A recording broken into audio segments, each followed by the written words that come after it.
Okay, hello student, Bernoulli's theorem के application के बारे में बात करेंगे इस लेक्चर में, ठीक है। इसलिए जिन लोगों ने बर्नौलीज इक्वेशन के ऊपर बनाया गया वीडियो देखा नहीं होगा तो उनको रिक्वेस्ट है कि पहले आप वो वीडियो देखिए, उसकी लिंक भी मैंने डिस्क्रिप्शन में दे दी है, ठीक है। और उसके बाद ही आप एप्लीकेशन को पढ़े, ठीक है। जितने भी एप्लीकेशन दिए हैं सिलेबस में, उसमें से आज सिर्फ 2 एप्लीकेशन के ऊपर चर्चा करेंगे। उसमें का पहला है स्पीड ऑफ इफ्लक्स, ठीक है। तो इफ्लक्स क्या होता है उसको पहले समझेंगे। इफ्लक्स यानी कि किसी भी सब्सटेंस का फ्लो आउट हो जाना। फॉर एग्जांपल, मान लो मेरे पास कोई एक टैंक है, ठीक है। ये टैंक ले ली मैंने ऐसे, ठीक है। देख पा रहे हैं, देख पा रहे हो तुम लोग, ये है भाई हमारे पास एक टैंक, ओपन टैंक है, ठीक है। इसके बॉटम पे मैंने क्या कर दिया, एक छोटा सा यहाँ पे मतलब होल है, ओपनिंग है, ठीक है। इसको हम बोलते हैं ओरिफाइस, ठीक है, ओरिफिस, यानी कि एक छोटी सी ओपनिंग वहां पे, ठीक है। अब होगा क्या, अगर इस टैंक के अंदर बच्चों मैं फ्लूइड भर दूंगा, क्या भर दूंगा इस टैंक के अंदर, फ्लूइड, तो जाहिर सी बात है कि फ्लूइड वहां पे रुकेगा तो नहीं, जो फ्लूइड इस ओपनिंग में से क्या हो जाएगा, बाहर निकल आएगा। तो इसी सब्सटेंस का इस ओपनिंग से बाहर निकलना यानी कि फ्लो आउट हो जाना, उसी चीज को हम क्या कहते हैं, इफ्लक्स। और इसकी कुछ तो भी स्पीड होगी, उसके बारे में बात करेंगे हम लोग इस टॉपिक के अंदर। सो जो इफ्लक्स है, यानी कि इफ्लक्स यानी कुछ मॉलिक्यूल्स है, ग्रुप ऑफ मॉलिक्यूल्स का बाहर निकलना। ये जो इफ्लक्स है, इस इफ्लक्स से रिलेटेड एक थ्योरम, एक फार्मूला हमको टोरिसेली भाई साहब ने दिया है, उसके ऊपर चर्चा करने वाले हैं, ठीक है। चलो स्टार्ट करते हैं। तो सबसे पहले हम लोग कंसीडर करेंगे कि हमारे पास एक टैंक है, ठीक है। उस टैंक को एक ओपनिंग दी हुई है यहाँ पे, ये कुछ इस तरीके से, ठीक है, ये ऐसे। अब होगा क्या, भाई साहब ने क्या बताया हम लोगों को, टोरिसेली भाई साहब ने हमको क्या बताया, हमको बताया कि अगर तुम इसके अंदर फ्लूइड भरते हो जिसकी कुछ डेंसिटी है, ठीक है, तो ये फ्लूइड क्या होगा, इस पर से यहां से ऐसे बाहर की डायरेक्शन में बाहर फ्लो होगा, बराबर है, ठीक है। सो इसकी जो भी वेलोसिटी होगी, कुछ वेलोसिटी v से बाहर निकलेगा ना, ये जो भी वेलोसिटी होगी उसकी v, ये वेलोसिटी बराबर होती है, आइडेंटिकल होती है, इक्वल होती है उस पार्टिकल के जो पार्टिकल सेम हाइट के थ्रू नीचे गिर रहा है अंडर ग्रेविटी। मतलब कि देखो, अगर मैं किसी पार्टिकल को यहां से छोड़ देता हूं, किसी मॉलिक्यूल को छोड़ देता हूं, तो मॉलिक्यूल नीचे गिरेगा क्योंकि उसके ऊपर ग्रेविटी काम कर रही है, and because of acceleration, due to मतलब ग्रेविटी की वजह से उसके अंदर का एक्सलरेशन प्रोड्यूस होगा, और वो मॉलिक्यूल किधर जाएगा, डाउनवर्ड डायरेक्शन में।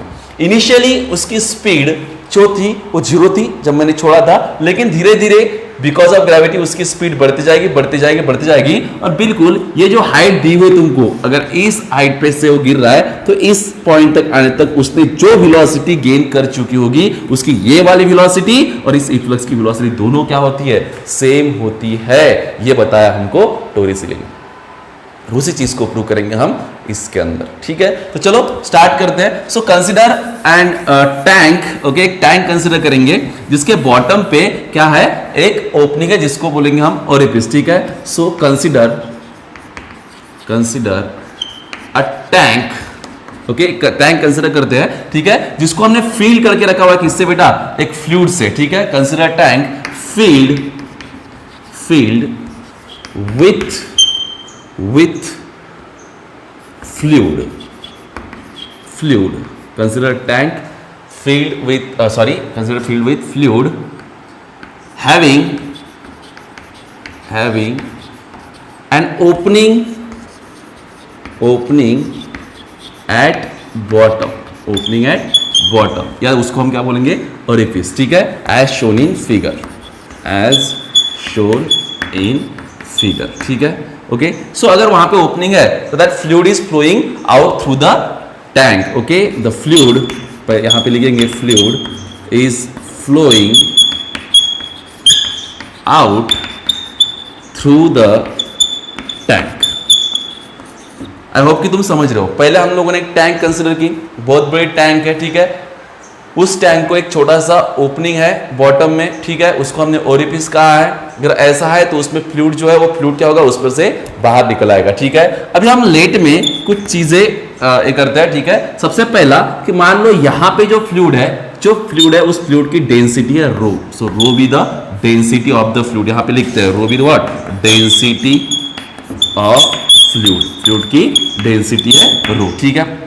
उसके बाद में लेट से ये जो टैंक है, इस टैंक का जो एरिया ऑफ क्रॉस सेक्शन है इस पॉइंट पे, A1 be the area of cross section of the tank. Next, ये जो ओरिफिस है, ये ओपनिंग है, इसका भी कुछ एरिया ऑफ क्रॉस सेक्शन होगा, उसको हम लेंगे A2, ठीक है। यहां से फ्लूइड बाहर निकल रहा है ना, सो A2 B the area of cross section of the orifice, ठीक है। नेक्स्ट, लेट कि जो प्रेशर यहाँ पे, ये जो मान लो यहाँ पे फ्लूइड है, इस फ्लूइड के ऊपर एटमॉस्फेरिक प्रेशर लग रहा है ना, ठीक है। So P not be the pressure at inlet ही कहो इसको, ठीक है। मान लो इधर से पानी आ रहा है ना, एंट्री कर रहा है ना इसके अंदर, तो इनलेट प्रेशर एट इनलेट, ठीक है, ये इनलेट है। P not be the atmospheric pressure और प्रेशर एट इनलेट। तो देखो ये इनलेट भी एटमॉस्फेयर के कांटेक्ट में है और ये आउटलेट भी क्या है, क्योंकि ये फ्लूइड डालने से पहले तो ये एटमॉस्फेरिक कांटेक्ट में है, ये फ्लूइड डाल दिया तो फिर भी एटमॉस्फेरिक कांटेक्ट में है। तो इसका मतलब यहां पे भी प्रेशर कितना है, पी नॉट है, जिसको हम बोलेंगे एटमॉस्फेरिक प्रेशर, ठीक है। अभी फ्लूइड नीचे नीचे आ रहा है, ठीक है, तो यहां पे कुछ वेलोसिटी होगी। Let v1 be the velocity of fluid at inlet and ये है आउटलेट, तो यहां पे वेलोसिटी ऑफ फ्लूइड कितनी लेंगे,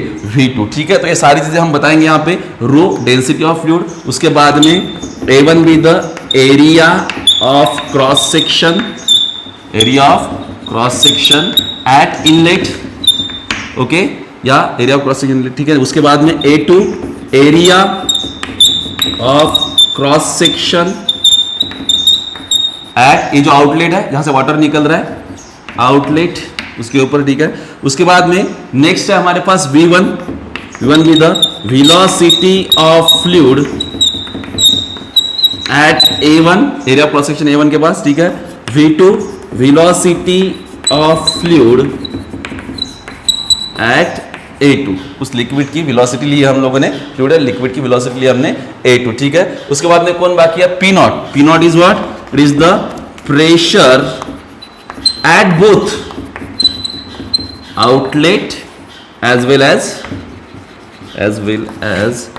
इनलेट, ठीक है। तो दोनों एंड पे, मतलब कि यहाँ पे और यहाँ पे, इनलेट पे और आउटलेट पे जो पी नॉट है वो क्या है, प्रेशर है उस पर लगने वाला, ठीक है। उसको तुम एटमॉस्फेरिक प्रेशर भी बोल सकते हो, ठीक है। आगे बढ़ते हैं, ठीक है।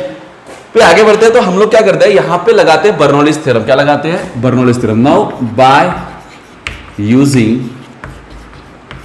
बर्नौलीज इक्वेशन, ठीक है। तो बर्नौलीज इक्वेशन हमको बताता है, क्या बताता है बर्नौलीज इक्वेशन, एनर्जी के बारे में, law of conservation of energy के बारे में, याद है तुम लोग को। सो एनर्जी इस वाले जगह पर और इस वाले जगह पर, दोनों पॉइंट पे जो एनर्जी होगी वो कैसी होगी, सेम होगी, ठीक है। सो चलो एनर्जी स्टार्ट करते हैं। सबसे पहले तीन एनर्जी थी हमारे पास। सबसे पहली एनर्जी प्रेशर एनर्जी, तो प्रेशर एनर्जी कौन सी है यहाँ पे, पी नॉट ना, ठीक है। उसके बाद में सेकंड कौन सी ली थी हम लोगों ने, काइनेटिक एनर्जी, ये pressure energy per unit volume की बात कर रहा हूं मैं, पी नॉट यहाँ पे लिया, ठीक है। उसके बाद में काइनेटिक एनर्जी, यहाँ पे वेलोसिटी कितनी है, v1, तो काइनेटिक एनर्जी का formula half of rho v1 square. तुम बोलोगे sir half of mv square, हाँ भाई, लेकिन मास पर यूनिट वॉल्यूम है, यानी kinetic energy per unit volume की बात कर रहा हूं मैं, प्रीवियस लेक्चर देखो जरा, ठीक है। So half of rho v1 square. उसके बाद में सेकंड वाली कौन सी, थर्ड वाली कौन सी आती है, पोटेंशियल एनर्जी, ठीक है। मान लो ये जो फ्री लिक्विड सरफेस है, इसकी हाइट जो है वो कितनी है, h है, यहां से लेकर के, मतलब ओरिफिस से ऊपर जो फ्लूइड है इसकी हाइट कितनी दी हुई h। तो पोटेंशियल एनर्जी कितनी आएगी, वो आएगी रो जी एच, कितनी आएगी, रो जी एच, और ये इक्वल रहेगी, ये किसके बराबर रहेगी, यहाँ पे जो एनर्जी है, बराबर है। तो यहाँ पे एनर्जी कौन कौन सी है, तो यहाँ पे एनर्जी है, let's say that is what atmospheric pressure. मैं हाइट इस वाले साइड में बता देता हूँ, तो लिखने में अच्छा जाए, ठीक है। यह हाइट है, एटमॉस्फेरिक प्रेशर है, आप प्रेशर एनर्जी कौन सी, P not.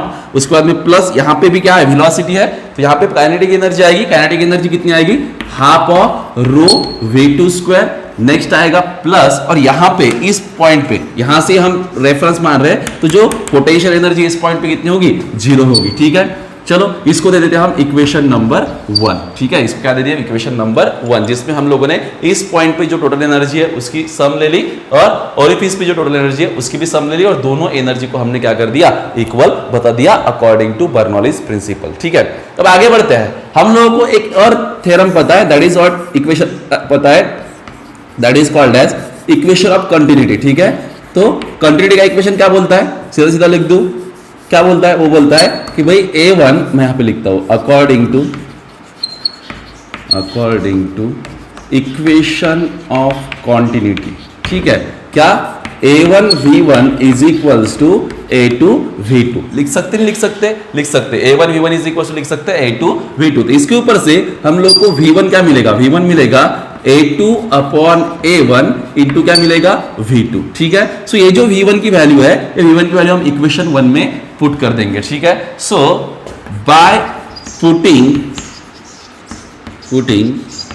Value of v1 in equation 1, okay, we get, क्या मिलेगा बताओ जरा मेरे को, ठीक है, इक्वेशन 1 को इंप्लाइज करना है हम लोगों को, ठीक है। सो इक्वेशन 1 इंप्लाइज होगा पी नॉट प्लस, यहां पे देखो half of rho v1 square, ठीक है। तो v1 की वैल्यू पुट करनी पड़ेगी हम लोगों को। v1 की वैल्यू क्या है? v1 की वैल्यू हमारे पास a2 upon a1 into v2, इन पूरे चीज का क्या आएगा? स्क्वायर, ठीक है। उसके बाद में plus rho ji H is equals to क्या आएगा?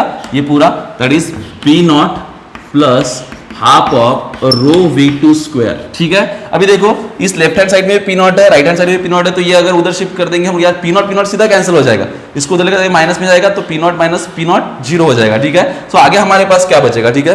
मैं इधर रफ कर देता हूं, ठीक है। अगर तुम लोगों ने मतलब नोट्स मैंने डिस्क्रिप्शन में दी है, तो डिस्क्रिप्शन से नोट्स तुम क्या कर लो, डाउनलोड कर लो, ठीक है। अभी आगे कंटिन्यू करते हैं। अब तुम्हारे पास जो इक्वेशन है वो इक्वेशन कुछ इस तरीके से रहेगा, ठीक है। हाफ ऑफ रो, ये देखो ये पी नॉट तो कैंसिल हो गया ना, अब हाफ ऑफ रो, इन सबका स्क्वायर करना पड़ेगा, ठीक है। तो ये होगा half of rho in bracket a2 का square upon a1 square into v2 का स्क्वायर, करेक्ट है, देख लो, ओके। उसके बाद में प्लस आएगा रो जी एच और इक्वल्स टू रहेगा that is half of rho v2 square, half of rho v2 का square. Let me check the camera, ठीक है। उसके बाद में इवैल्यूएट करना है इसको, ठीक है, हाँ ठीक है, ओके। अब देखो आगे बढ़ते हैं, चलो क्या क्या कर सकते हो। तो यहां पे देखो ये जो 2 है इसको इधर लेकर आओ, मतलब क्या होगा that is 2/2 rho in bracket a2 का स्क्वायर अपॉन a1 का स्क्वायर, ठीक है, मल्टीप्लाइड बाय v2 का स्क्वायर प्लस ये 2 तुमने इधर लाया है, ठीक है। और 2 इसके इस वाले टर्म के साथ भी मल्टीप्लाई होगा और प्लस के बाद में इस वाले टर्म के साथ भी मल्टीप्लाई होगा, तो twice of rho ji H is equal to क्या बचेगा? रो v2 स्क्वायर, ठीक है। अब क्या करता है, 2 तो कैंसिल हो गया बच्चों, ठीक है। उसके बाद में यहां से रो निकला कॉमन बाहर, अंदर रहेगा, हाँ बताओ अंदर क्या रहेगा? a2 का स्क्वायर अपॉन a1 का स्क्वायर बराबर है इनटू v2 का square plus twice g h और इधर रहेगा रो v2 का square. Now this rho and rho get cancel, तो क्या बचेगा? बचेगा v2 square is equals to, हाँ ये रहेगा a2 का square upon a1 square into v2 का square plus twice g h, ठीक है। इसको दे देंगे इक्वेशन नंबर 1, इसको दे देंगे इक्वेशन नंबर 1, ओके।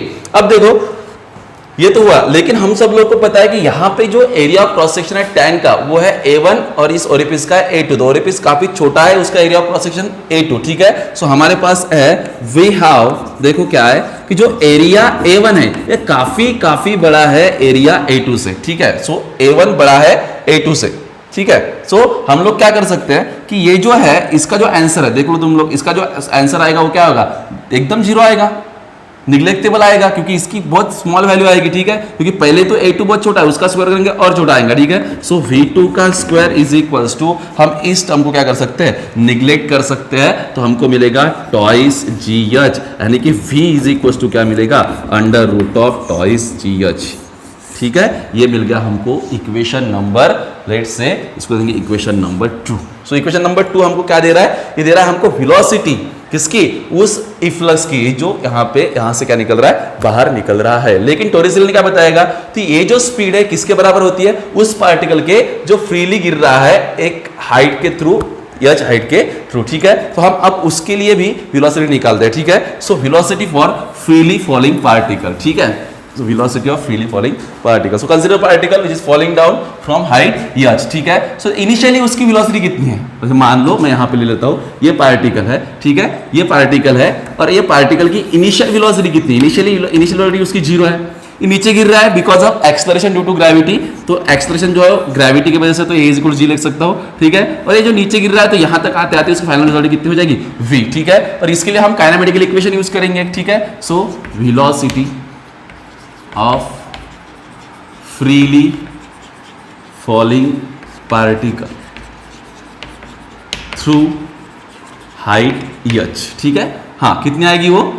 उसके लिए हम एक काइनेमेटिकल इक्वेशन यूज करेंगे, कौन सा? v square is equals to u square plus twice as, ठीक है। तो v स्क्वायर निकालना है, v square is equals to u square, तो 0 हो जाएगा, प्लस ट्वाइस a की जगह पर आएगा g, और यस जो है ये कितना होगा? यस डिस्प्लेसमेंट आएगा h के बराबर। लाइट भी चली गई, ठीक है। ये आएगा यच। तो v इज इक्वल टू क्या मिलेगा बच्चों, v इज इक्वल टू मिला, देख पा रहे हो तुम लोग, v इज इक्वल टू मिलेगा under root of twice g h, और इसको देंगे इक्वेशन नंबर कितना बेटा 3। अब देखो इक्वेशन नंबर 2 कौन सा है, v is equal to under root twice g h, और इक्वेशन नंबर 3 क्या है, v is equal to under root twice g h. ये वेलोसिटी उस पार्टिकल है जो फ्रीली गिर रहा है, और वो वेलोसिटी थी एफ्लक्स की। और टोरिस ने हमको क्या बताया था, टोरिस ने बताया था हम लोगों को कि the fluid which is flowing out through the what do you say that orifice, है ना, द वेलोसिटी और the speed of fluid flowing out through the orifice is equivalent or is equal or is identical to the speed of particle which is falling through height h। ठीक है, so this is what all about the speed of efflux। ठीक है, अभी light भी चली गई है। इसके बाद में जो नेक्स्ट एप्लीकेशन हम देख रहे हैं उसको हम कहते हैं वेंचुरी मीटर और वेंचुरी ट्यूब। ठीक है, उसके बाद अब नेक्स्ट देखेंगे। ओके बच्चों, चलो अभी देख लेते हैं वेंचुरोमीटर को। ठीक है, वेंचुरोमीटर बर्नौलीज इक्वेशन का, बर्नौलीज थ्योरम का सेकंड एप्लीकेशन है। ठीक है, ये वेंचुरोमीटर यूज किया जाता है to measure the rate of flow of fluid, है ना। Okay, rate of flow of fluid, यानी कि फ्लूइड कितने तेजी से बह रहा है उस रेट को मेजर करने के लिए वेंचुरोमीटर को यूज करते हैं कि हर सेकंड पे कितना अमाउंट ऑफ फ्लूइड फ्लो हो रहा है। इसके पहले हम लोगों ने बर्नौलीज थ्योरम के पहले हम लोगों ने इक्वेशन ऑफ कंटिन्यूटी देखा है। उसमें हमने देखा था कि अगर हमारे पास कोई ट्यूब है जिसका एरिया ऑफ क्रॉस सेक्शन यहाँ पे मान लो A1 है, यहाँ पे A2 है, तो यहाँ से फ्लो होने लिक्विड की वेलोसिटी V1 है और यहाँ से फ्लो होने लिक्विड की वेलोसिटी V2 है। ठीक है, और हमने देखा कंटिन्यूटी की जितना अमाउंट ऑफ फ्लूइड पर सेकंड इस यहाँ से पास हो रहा है उतने अमाउंट ऑफ फ्लूइड पर सेकंड वहां से पास होता है। ठीक है, सो दैट मींस हमने लिखा था A1 V1 is equals to A2 V2 होता है, लिखते हैं इसको V के बराबर। फिर दिस V हमको बताता है कि इतना अमाउंट ऑफ फ्लूइड पर सेकंड यहां से फ्लो हो रहा है या फिर इतना अमाउंट ऑफ फ्लूइड यहां से फ्लो हो रहा है, ये दोनों सेम है और इसको हमने V के बराबर लिखा। That V is what, volume, है ना। तो rate of flow of amount of volume पर सेकंड को बताता है ये V।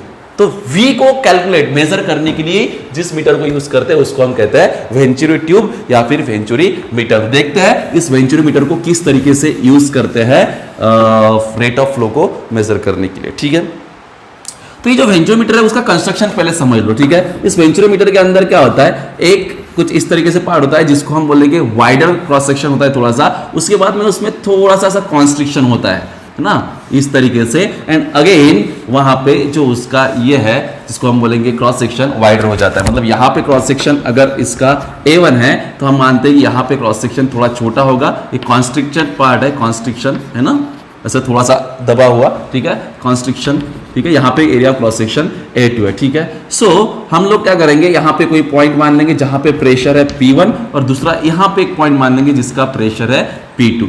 अब according to equation of continuity हर सेकंड पे यहां से जितना फ्लूइड पास हो रहा है उतना ही फ्लूइड यहां से पास होना चाहिए, तभी तो इक्वेशन ऑफ कंटिन्यूटी क्या हो जाएगा, मतलब ये हो जाएगा, होगा ही जितना अमाउंट ऑफ यहां से फ्लो हो रहा है। ठीक है, तो यहां पे जो लिक्विड की वेलोसिटी है V1 तो यहां से वो डिफर हो सकती है, क्योंकि अगर वेलोसिटी V1 से कुछ फ्लूइड जा रहा है तो उसकी वेलोसिटी यहां पे बढ़ानी पड़ेगी। और मान लेंगे यहां पे वेलोसिटी जो है फ्लूइड की वो कितनी है, V2 है, जो फ्लो हो रही है उस कॉन्स्ट्रिक्शन रीजन से, वहां से निकलने वाले फ्लूइड की। ठीक है, अब हम क्या करते हैं, तो वर्टिकल ट्यूब लेते हैं। ठीक है, ये एक वर्टिकल ट्यूब यहाँ पे भी लगाते हैं वाइडर सेक्शन के ऊपर, और एक दूसरी वर्टिकल ट्यूब है जो हम यहाँ पे लगाते हैं जो कॉन्स्ट्रिक्टेड रीजन है। ठीक है, अब क्या होगा कि फ्लूइड इसके अंदर भी एक सर्टेन हाइट तक राइज हो जाएगा ऐसे।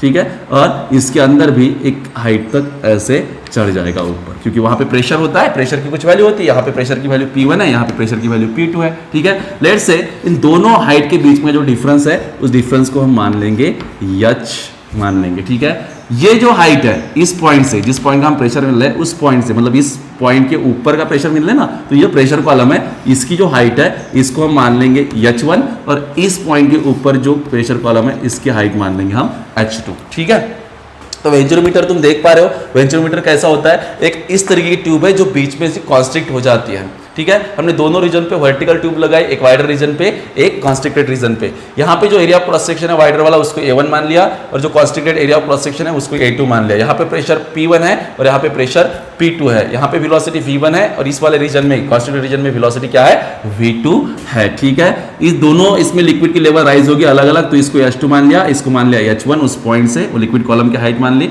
और इन दोनों हाइट में जो डिफरेंस है उसको मान लिया H। ठीक है, सो अभी कंसिडर करेंगे कि उसमें से लिक्विड क्या होता है, फ्लो हो रहा है। ठीक है, तो लिक्विड फ्लो हो रहा है तो लेट में हम कुछ चीजें आएंगी। ठीक है, लेट में क्या क्या चीजें आएंगी, रो आएगा। What is that rho is density of fluid.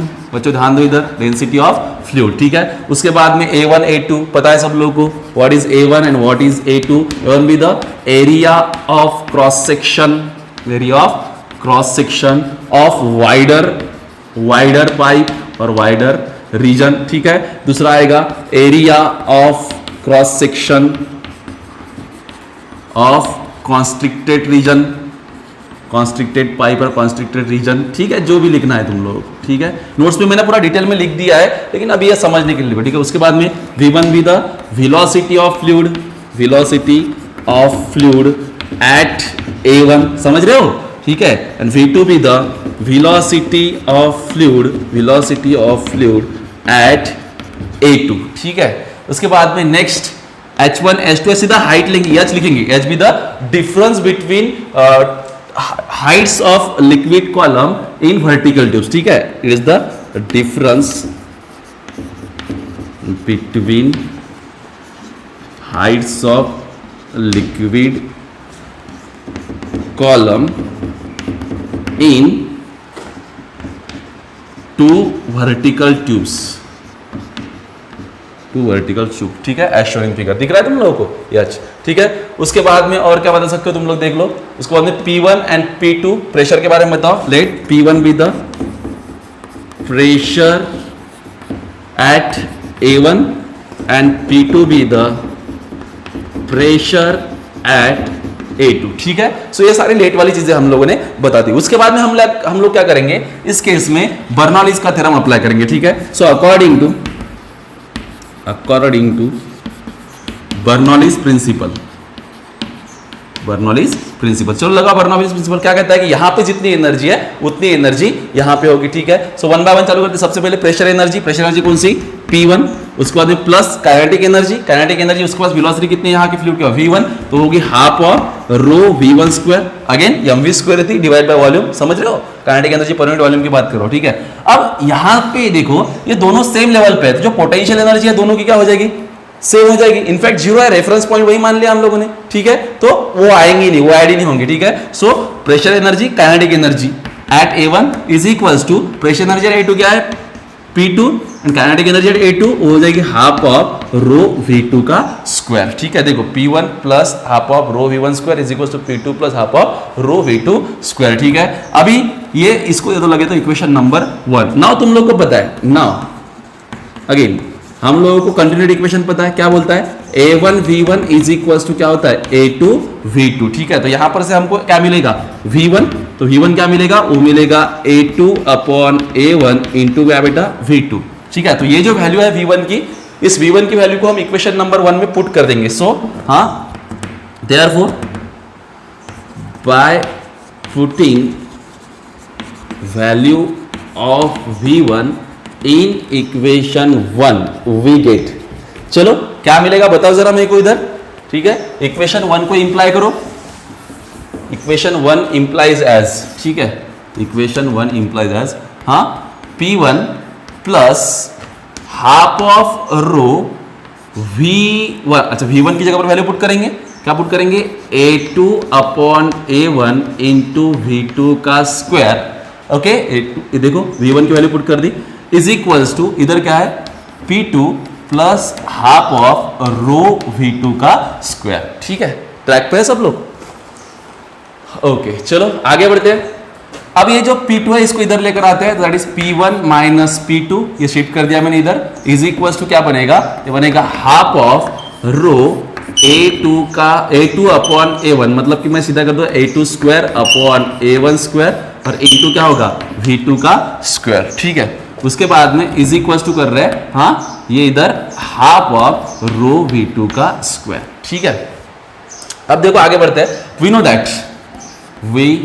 Know that, ठीक है, ये जो प्रेशर है, प्रेशर इस पॉइंट पे, इस लिक्विड कॉलम की वजह से, तो pressure due to liquid column हम लोग पढ़े हैं इसके पहले। सो इस डिफरेंस को हम निकाल लेते हैं, प्रेशर P1 माइनस P2 को हम क्या लिख सकते हैं, P1 की वैल्यू हम लिख सकते हैं, दैट इज व्हाट, ये देखो हाइट h है, डेंसिटी रो है और एक्सेलरेशन ड्यू टू ग्रेविटी वहां पे काम करेगी g, तो हम इसको लिख सकते हैं h1 रो g, P1 की वैल्यू माइनस h2 रो g, ये P2 की वैल्यू। तो यहां से हम रो जी को बाहर निकाल सकते हैं, ये रो जी निकली बाहर, अंदर क्या रहा h1 माइनस h2 और इधर क्या होगा P1 minus P2। So therefore this P1 minus P2, सब लोग ध्यान दे रहे हैं ना, P1 minus P2 is equal to क्या होगा, H1 माइनस H2 के डिफरेंस को हमने क्या माना है, ये जो H1 है और ये जो H2 है इनके डिफरेंस को हमने माना है H, तो इसको मैं H लिख सकता हूं, that is rho g H। ये P1 माइनस P2 की ये जो वैल्यू है यह हम इस इक्वेशन में पुट कर देंगे, लगे तो इसको दे दो इक्वेशन नंबर 2, ठीक है। सो इक्वेशन नंबर 2 में पुट कर दोगे तो इक्वेशन नंबर 2 इंप्लाई हो जाएगा, ठीक है। सो इक्वेशन नंबर 2 क्या इंप्लाई होगा,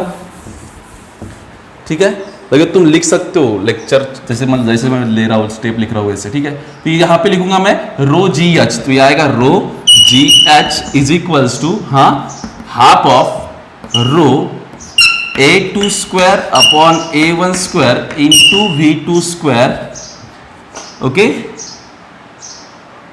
V2, जस्ट अ सेकंड, कहीं तो भी गलती कर दी हम लोगों ने, P1 माइनस P2 इधर लेकर आए, ठीक है। सो ये वाली चीज़ हम लोगों ने उधर लेकर जानी चाहिए थी, यहाँ पे देख लो फिर से, ये इक्वेशन नंबर 1 इंप्लाई किया तुम लोगों ने, equation number P1 plus half of rho, ये वैल्यू पुट कर दी इक्वल्स टू ये आ गया, उसके बाद में तुम P2 को इधर शिफ्ट कर दिए ना, सो ये वाली टर्म उधर जाएगी, ये वाली टर्म उधर जाएगी, मतलब ये कुछ ऐसे होगा, देखो एक सेकंड मुझे थोड़ा चेंज करना पड़ेगा, ये जो है ये half of rho V2 square minus आएगा half of rho A2 upon A1 into V2 का स्क्वायर, कुछ इस तरीके से, ठीक है। अब हम लोगों ने P1 माइनस P2 की वैल्यू रो जी एच वहां पे पुट कर दी, तो आगे कंटिन्यू करते हैं, रो जी एच, ओके, ये इस तरीके से दिख रहा है तुम लोगों को, रो जी एच पुट कर दिया तो ये बनेगा half of rho V2 square minus half of rho in bracket क्या यहाँ पे इवेल्युएट कर दो A2 square upon A1 square multiplied by V2 का स्क्वायर, ठीक है। अब क्या होगा, यहां पे हम लोग 1/2 रो V2 स्क्वायर को बाहर निकाल देते हैं, देख लो यहाँ पे 1/2 रो V2 स्क्वायर को बाहर निकाल दिया, तो अंदर क्या रहेगा 1 minus A2 square upon A1 का स्क्वायर, ठीक है। और इधर क्या है रो जी एच, ठीक है। तो दिस रो गेट कैंसल, 2 को इधर लेकर आते हैं तो 2GH is equal to V2 square, और इसको भी क्रॉस मतलब एलसीएम निकाल लेते हैं, तो क्या बनेगा A1 का स्क्वायर माइनस A2 का स्क्वायर अपॉन A1 का स्क्वायर। आई होप कि तुम लोग सब समझ पा रहे हो, ठीक है। आगे बढ़ते हैं, ठीक है। सो अब मेरे को V2 चाहिए, क्या चाहिए मेरे को V2 is equal to V2 square is equal to हो जाएगा, ये इधर आएगा तो क्या बनेगा twice GH multiplied by A1 का स्क्वायर अपॉन में क्या आएगा, अपॉन में आएगा A1 स्क्वायर माइनस A2 का स्क्वायर। कुछ इस तरीके से इक्वेशन मिला है बच्चों मेरे को, ठीक है। देख लो तुम लोग इक्वेशन कैसे मिला है इक्वेशन है कुछ इस तरीके से, V2 square is equals to twice GH into A1 का square upon okay A1 square minus A2 का स्क्वायर, यह है इक्वेशन, ठीक है। अगर तुम लोग पूरी स्टेप कंप्लीटली देख नहीं पा रहे हो तो चाहो तो डिस्क्रिप्शन में जो नोट्स दिए पहले लिख लो, बाद में स्टेप्स को मतलब पढ़ो, ध्यान से देखो पहले हर एक स्टेप को, ठीक है। अभी देखो मैं V निकाल रहा हूँ, स्पीड निकाल रहा हूँ मैं, V2 वेलोसिटी कहाँ पे, इस कॉन्स्ट्रिक्शन पे, ठीक है। तो चलो क्या होगा V2 इज इक्वल टू बन जाएगा बच्चों अंडर रूट ऑफ, है ना, तो ये रूट में आएगा, रूट में क्या आएगा ट्वाइस GH, ठीक है। A1 स्क्वायर रूट में आएगा मतलब सीधा बनेगा A1 और डिवाइड में ये पूरी की पूरी टर्म किधर आएगी रूट में, तो A1 स्क्वायर माइनस A2 का स्क्वायर, ठीक है। अगेन तुमको कंटिन्यूटी का इक्वेशन पता है क्या है, तो वो इक्वेशन है कि A1 V1 is equals to A2 V2 is equals to V, यानी कि rate of flow that is V के बराबर। तो हम लोग वही तो निकालना चाहते हैं, वही तो मेजर करना चाहते हैं विद द हेल्प ऑफ वेंचरोमीटर। तो मैं अगर मेरे पास V2 है तो मैं लिख सकता हूँ V is equals to A2 V2, तो A2 को कंटिन्यू कर लेते हैं एंड V2 की वैल्यू अभी निकाली तो वो लिख देते हैं, क्या होगा ट्वाइस GH इंटू क्या बेटा A1 डिवाइड में क्या आएगा under root of A1 square minus A2 का स्क्वायर। तो फाइनली हमको जो रेट ऑफ फ्लो है वो क्या मिलेगा, V इज इक्वल टू, ये V रेट ऑफ फ्लो है, ये वेलोसिटी है एट कॉन्स्ट्रिक्टेड रीजन, तो ये मिलेगा, हाँ जरा देखो A1 A2 साथ में लिखते हैं, A1 A2 अंडर रूट आएगा टॉइस जी एच और अपॉन में रूट में आएगा a1 स्क्वायर माइनस a2 का स्क्वायर। तो अगर तुमको वेंचुरोमीटर में वाइडर रीजन का एरिया ऑफ क्रॉस सेक्शन पता है, उसके साथ साथ तुम लोगों को कॉन्स्ट्रिक्टेड रीजन का एरिया ऑफ क्रॉस सेक्शन पता है, ठीक है।